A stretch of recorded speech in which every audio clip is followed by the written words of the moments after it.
오늘 본문 9절에 보면 창세기에 나오는 세 번째 톨레도트, 세 번째 족보가 노아로부터 시작되고 있음을 보여주고 있습니다. 9절 말씀에 보면 이것이 노아의 족보니라. 노아는 의인이요 당대의 완전한 자라. 그는 하나님과 동행하였으며 라고 말씀을 하고 있습니다. 노아도 우리와 같은 인간인데 노아는 의인이요 당대의 완전한 자라 그렇게 말씀을 했습니다. 그러나 우리가 이 부분은 잠깐 생각해 볼 필요가 있습니다. 의인이요 당대 완전한 자라고 해서 노아의 모든 행위가 한정 티 없이 완전하고 죄가 없었다 하는 그런 의미는 아니다라고 하는 것입니다. 성경은 신약 시대에도 말씀하잖아요. 의인은 없나니 하나도 없다고 그랬어요. 하나님 앞에 의인은 하나도 없습니다. 그런데 오늘 이 노아를 의인이라 그랬고 완전한 자라 그렇게 말씀을 하고 있는데, 이 말씀은 이 패역하고 악한 세대 속에서 살아가면서도 이 노아는 사람과 하나님 보시기에 부끄럽지 않은 자가 되기 위해서 성실히 노력했다. 그 정도로 우리가 이해를 하면 될 것 같습니다. 그러니 우리나라 사람들은 의라고 하면 꼭 어디로 가느냐 하면 시시비비를 따지는 쪽으로 나아가요. 옳으냐 틀리냐, right or wrong, 옳으냐 틀리냐 자꾸 그쪽으로 따지고 들어갑니다. 그래서 의로운 사람 하면 어떤 고정관념을 갖고 있냐 하면 의로운 사람은 잘못을 하나도 안 하는 사람이다. 그렇게 생각하는 경우가 많이 있는 거죠. 그래서 이 의인이라고 생각하는 사람들은 그렇지 못한 사람들을 비방하기 좋아하고 또 정죄하기 좋아하고 손가락질 좋아하는 그런 경향으로 흘러가는 경우가 굉장히 많은데, 이 구약 성경에서 나오는 의라고 하는 것, 히브리어로 체데크라고 하는 말은 시시비비를 가리키는 것을 의미하는 것이 아닙니다. 이 구약 성경에서 이야기하는 체데크라는 의라고 하는 것은 관계를 강조합니다. 관계. 그래서 하나님과의 관계, 인간과의 관계를 잘 맺어 나가는 것을 강조하고 있다 하는 것을 우리가 기억을 해야 됩니다. 그래서 내가 옳다라고 해서 남을 정죄한다든지 남을 욕한다든지 손가락질하는 것은 성경적인 의로움이 아니다 하는 것을 우리가 기억할 필요가 있습니다. 또 오늘 본문에 보면 노아가 하나님과 동행하였으며 라고 그렇게 말씀을 하고 있는데, 이 말씀이 우리에게 주는 귀한 교훈이 있습니다. 이 말씀은 비록 하나님의 강권적인 사랑이 없다면 구원을 얻을 자가 없다라는 건 기정사실이지만은, 그러나 그 같은 하나님의 사랑에 대한 인간 측의 적극적인 반응과 노력도 간과되어서는 안 된다 하는 것을 우리에게 보여주고 있습니다. 요한계시록 3장 20절 말씀에 보면 볼지어다 내가 문 밖에 서서 두드리노니 누구든지 내 음성을 듣고 문을 열면 내가 그에게로 들어가 그와 더불어 먹고 그는 나와 더불어 먹으리라 그렇게 말씀을 하고 있습니다. 문 밖에 서서 두드리는 예수님께 인간이 적극적으로 반응하고 문을 열어드려야만 예수님께서 우리 안에 들어오셔서 우리와 관계를 맺고 교제할 수 있다 하는 것을 우리에게 가르쳐 주고 있습니다. 물론 믿음으로 구원받는 건 맞습니다. 은혜로 구원받는 건 맞지만은, 그러나 구원받고 난 다음에는 노아와 같이 하나님과 동행하려고 하는 그런 의지와 노력이 반드시 따라야 된다 하는 것입니다. 칭의는 은혜로 되는 게 맞아요. 그러나 성화는 절대로 저절로 되는 게 아니다. 인간이 적극적으로 하나님의 말씀에 순종하고 어떤 그리스도인의 미덕을 쌓아 나가려고 노력하는 그런 모습이 있어야 성화가 이루어질 수 있다 하는 것을 성경은 우리에게 가르쳐 주고 있습니다. 또 오늘 말씀해 보면 노아가 당대의 완전한 자라 그렇게 말씀을 했습니다. 당대, 노아가 살아 있을 때 그 당시의 상황이 어떻다라고 성경은 말씀합니까? 11절 이하에 보면 모든 인간들이 마음으로 생각하는 모든 계획이 항상 악했다 그렇게 이야기합니다. 누가복음 17장 26절로 27절에 예수님이 친히 말씀하셨습니다. 노아의 때에 된 것과 같이 인자의 때에도 그러하리라. 노아가 방주에 들어가던 날까지 사람들이 먹고 마시고 장가들고 시집가더니 홍수가 나서 그들을 다 멸망시켰으며 그렇게 말씀을 하고 있습니다. 다 열심히 살아갔지만은 영적인 일에는 전혀 관심이 없었다라는 그저 육적인 그런 세상 일에 몰두하고 그렇게 열심히 살았던 시대. 그래서 하나님 보시기에 악한 시대가 노아가 살았던 그 시대였다 하는 것입니다. 오늘 본문에 보면 더 구체적으로 이 노아 당시가 어떠했는지 우리에게 가르쳐 주고 있습니다. 오늘 본문 우리 12절 말씀 우리 한번 같이 읽겠습니다. 12절입니다. 하나님이 보신즉 땅이 부패하였으니 이는 땅에서 모든 혈육 있는 자의 행위가 부패함이었더라.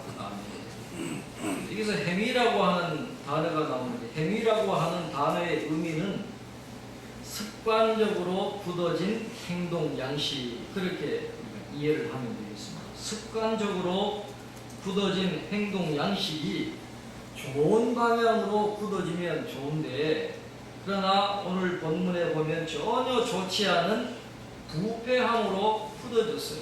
고정되었어요.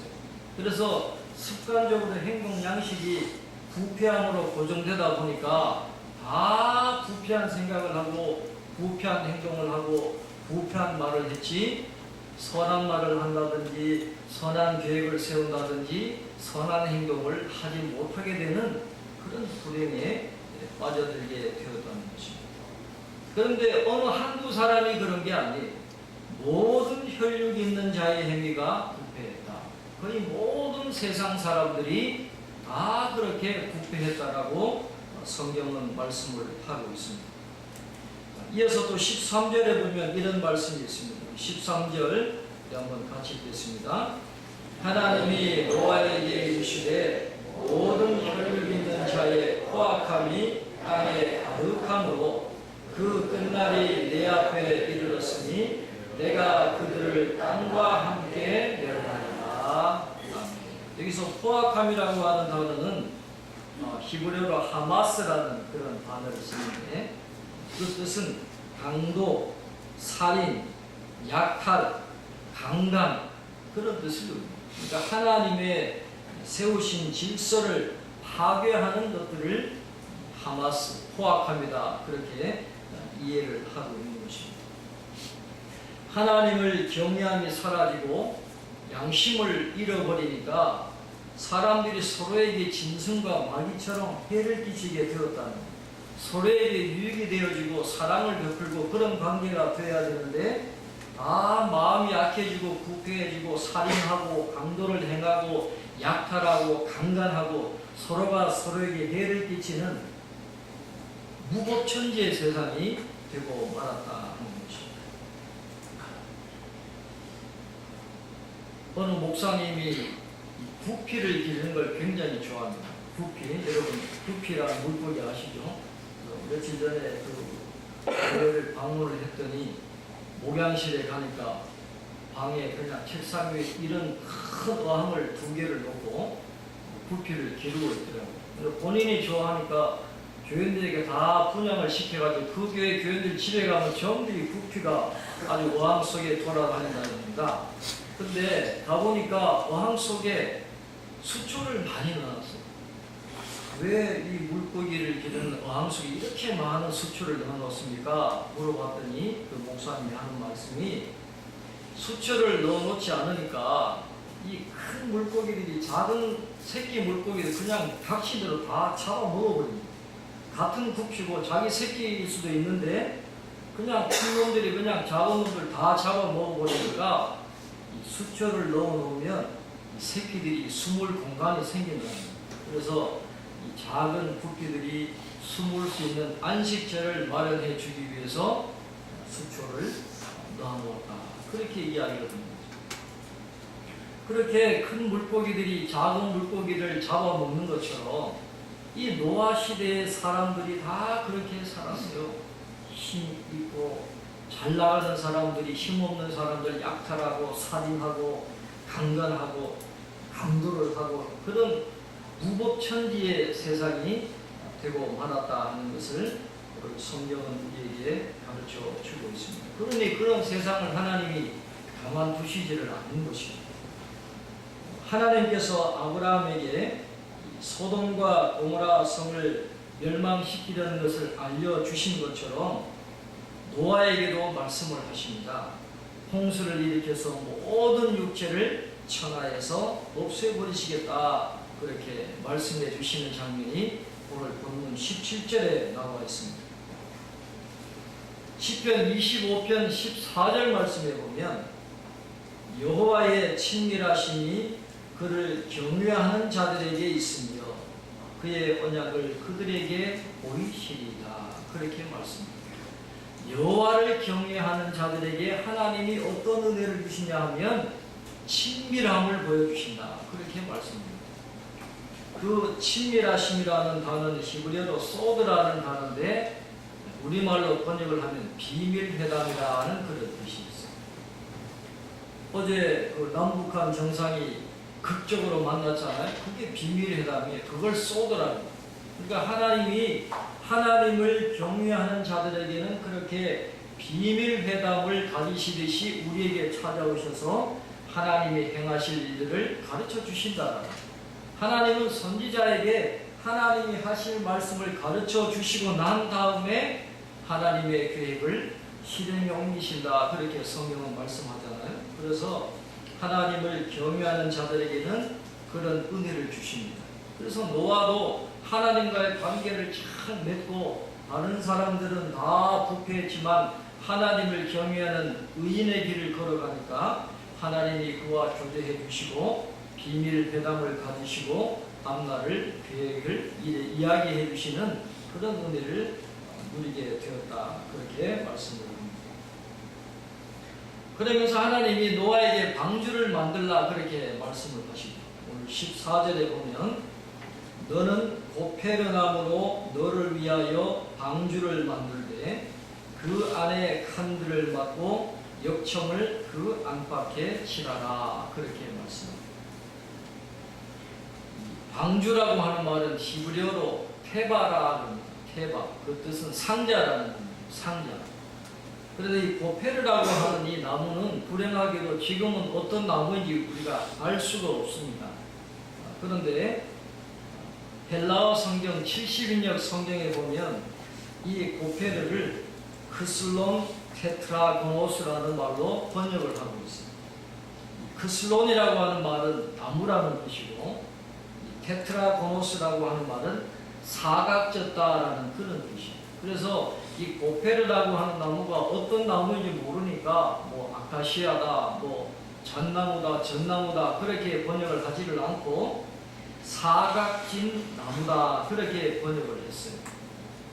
그 다음에 라틴어 번역 성경을 보면 이 고페르를 뭐라고 번역했냐 하면 이그니스 레비가티스 그렇게 번역을 했는데 이 뜻은 잘 다듬어진 매끈한 나무다 그런 뜻이에요. 뭔 나무인지는 몰라요. 그렇지만 이 방주를 만들기 위해서 잘 다듬어진 나무다 하는 그런 뜻으로 그렇게 번역을 하고 있는 것입니다. 근데 오늘 성경에 보면 그 크기를 이야기하는 바디를 규빗이라고 하잖아요. 우리가 잘 아시는 대로 규빗이라고 하는 건 요 발꿈치에서부터 요 손가락 끝까지 요거를 이제 한 규빗이라고 해요. 그래서 45.6cm 인치로 하면 18인치를 한 규빗이라 그렇게 이야기를 하는데 그래서 하나님께서 노아에게 만들라고 하신 그 방주의 크기를 미터로 환산을 하면 길이로는 135m예요. 굉장히 길죠. 길이가 135m나 되고 폭이 22m 그리고 높이가 13m에 달하는 굉장히 큰 그런 방주를 하나님께서 만들라 그렇게 말씀을 하셨습니다. 성경을 보면 노아와 그 가족들이 몇 년을 만들었어요? 120년 동안 방주를 지은 것으로 성경은 기록을 하고 있습니다. 전에도 말씀드렸지만 이 지금 노아의 가족들이 방주를 짓던 그 시대는 이 주변의 사람들이 모두 다 타락한 그런 시대였습니다. 주변 분위기는 그들에게 협조적일 수가 없는 굉장히 적대적인 그런 환경에서 방주를 만들 수밖에 없었는데 하나님으로부터 홍수가 온다는 비밀을 들었던 노아가 가만히 있었겠어요? 그 주변 사람들에게 그 비밀을 알리지 않았겠습니까? 곧 홍수가 와서 모든 걸 쓸어버린다고 하니까 우리가 회개하고 하나님께로 돌아가야 합니다. 그렇게 얼마나 외쳤겠습니까? 그 세월이 120년, 120년. 하나님의 말씀을 전하면서 힘들게 방주를 지은 세월이 120년인데 말이 그렇지 여러분 120년 동안 그렇게 힘들게 어떻게 그렇게 할 수 있었습니까? 다른 걸로는 설명이 안 됩니다. 믿음으로밖에 설명이 되지 않는다. 노아에게 믿음이 없었다면 하나님의 말씀이 그대로 이루어진다라고 하는 확신이 없었다고 한다면 어떻게 그렇게 오랜 세월 동안 120년 동안 그렇게 방주를 지을 수 있었겠어요? 히브리서 11장 7절 말씀에 보면 믿음으로 노아는 아직 보이지 않는 일에 경고하심을 받아 경외함으로 방주를 준비하여 그 집을 구원하였으니 이로 말미암아 세상을 정죄하고 믿음을 따르는 의의 상속자가 되었느니라 그렇게 말씀을 하고 있습니다. 믿음 때문에 그렇다는 것이죠. 하나님께서 아브라함에게 아들을 주시겠다라고 약속을 하셨지만은 나이가 100세가 되도록 아들을 주시지를 않았어요. 얼마나 속이 탔겠습니까? 나이가 100세가 다 됐는데 신체적으로 더 이상 아이를 놓을 수 없는 그런 때에도 하나님이 약속을 이루어주시지를 않는 거예요. 그럼에도 불구하고 그러나 아브라함은 하나님의 말씀을 믿고 인내하니까 아들을 주시는 그런 은혜를 경험하게 되었다는 거죠. 요셉의 생애도 그렇고 다윗의 생애도 그렇고 하나님에 대한 믿음이 없으면 그 생애가 설명이 안 되는 거예요. 모든 그의 행동들의 근원에는 하나님에 대한 믿음이 있었다라고 그렇게 말씀을 하고 있습니다. 노아도 마찬가지입니다. 하나님을 믿는 믿음, 하나님의 말씀은 반드시 이루어집니다. 120년이 아니라 240년이 지나도 하나님의 말씀은 반드시 이루어진다는 그 믿음 하나 붙잡고 그렇게 오랜 세월 방주를 지을 수가 있었다는 것이죠. 그 믿음 때문에 순종하는 삶을 살았던 것입니다. 오늘 창세기 6장 22절에 뭐라고 말씀합니까? 노아가 그와 같이 하여 하나님이 자기에게 명하신 대로 다 준행하였더라 그렇게 말씀합니다. 하나님의 말씀대로 다 준행했습니다. 믿음과 순종. 노아가 그런 삶을 살았어요. 오늘 우리에게도 영적인 여정에 필요한 건 믿음과 순종이라고 하는 것입니다.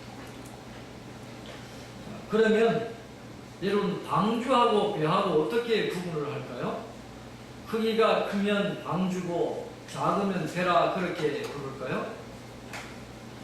방주와 배는 어떻게 구분하냐 하면 그 배, 그 방주에 동력이 있느냐 아니면 방향을 결정하는 방향타가 있느냐에 따라서 방주와 배가 결정이 되는 것입니다.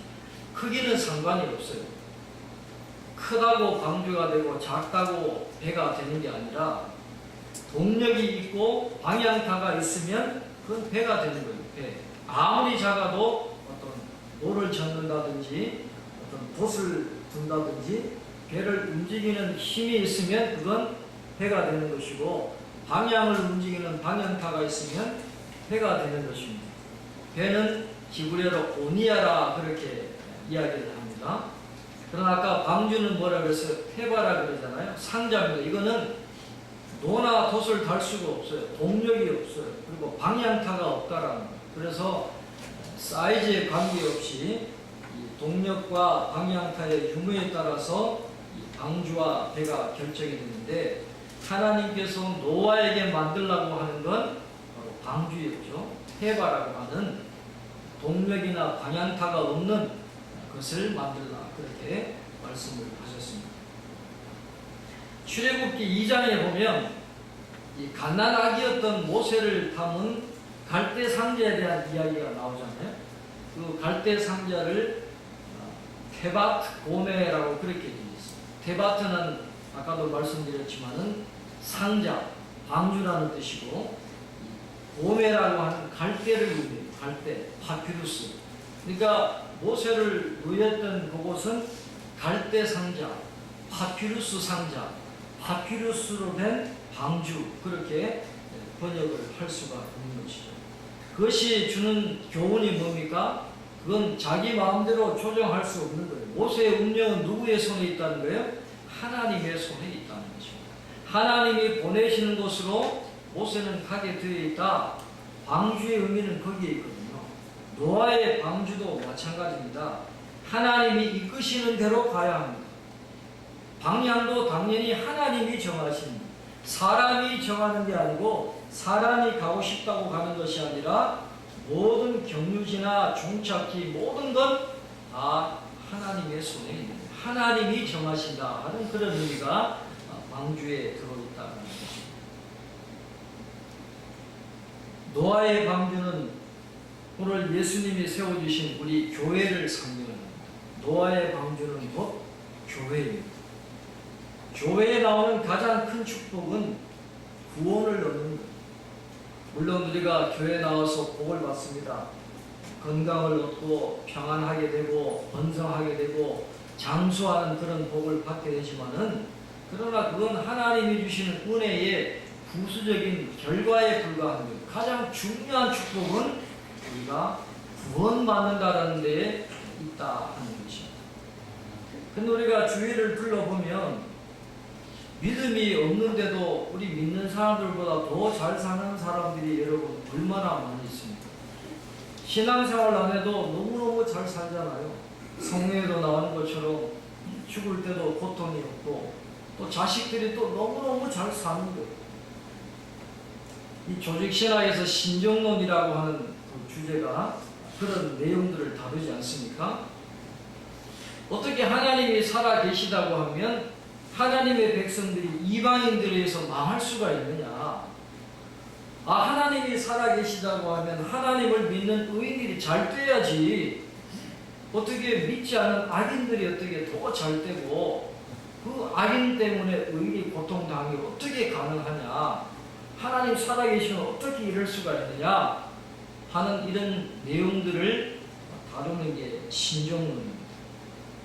근데 우리가 잘 생각해야 되는 것은 좋은 집에 살고 큰 집에 살고 좋은 자동차 타고 다니고 자녀들이 잘 되는 게 그게 정말 진정한 축복이냐 하는 거예요.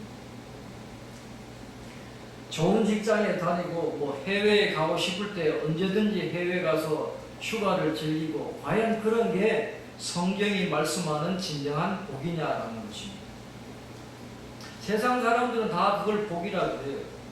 그리고 그렇게 살기를 원합니다.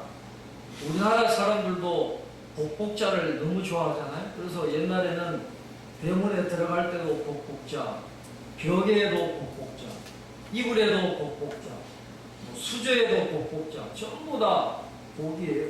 이층 대길, 집에 들어가면 부적들 붙여놓고 명태하고 돈 이렇게 해서 달아놓고 하는 그런 게 굉장히 많잖아요.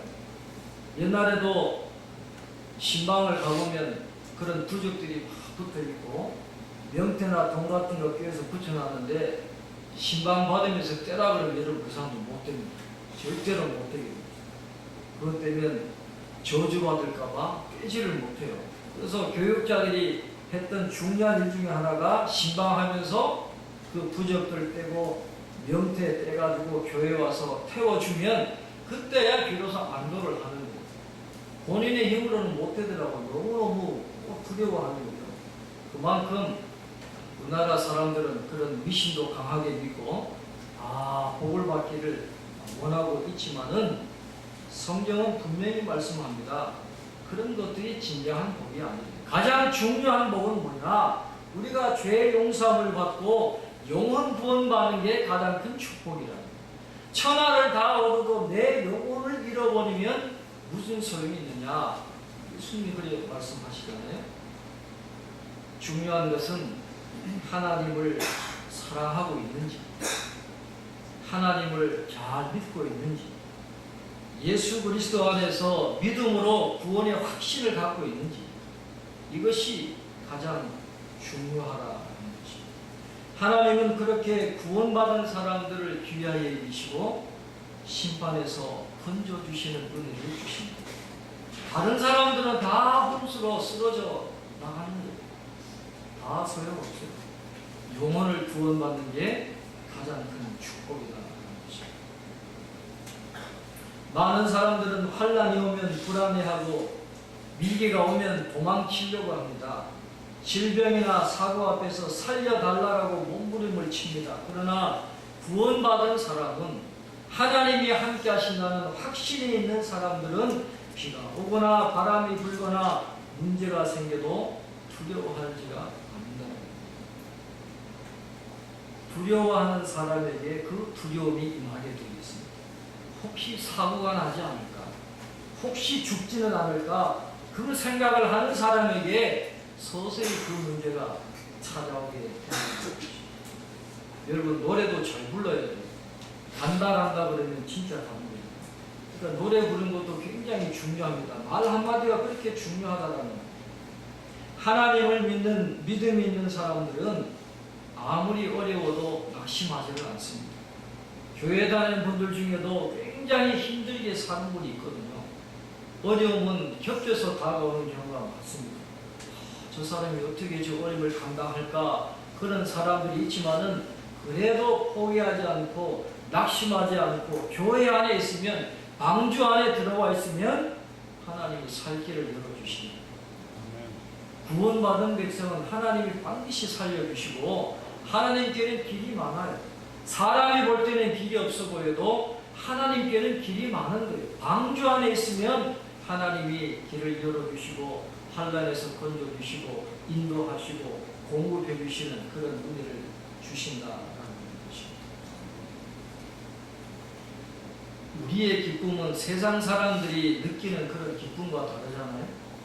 우리가 이 세상에 살면서 좀 세상적으로는 조금 못날 수도 있고 우리가 가난하고 어렵게 살 수도 있지만은 그래도 구원받은 그 기쁨, 하나님의 자녀된 그 기쁨, 하나님이 우리와 함께 하신다, 동행하신다, 모든 지각에 뛰어난 하나님의 평강이 나와 함께 하신다, 그런 믿음이 있으면 우리는 얼마든지 상황을 초월해서 즐겁고 기쁜 그런 삶을 살아갈 수가 있다는 것입니다.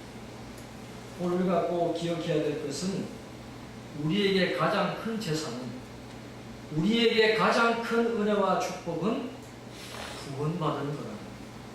방주 안에 있는 것입니다.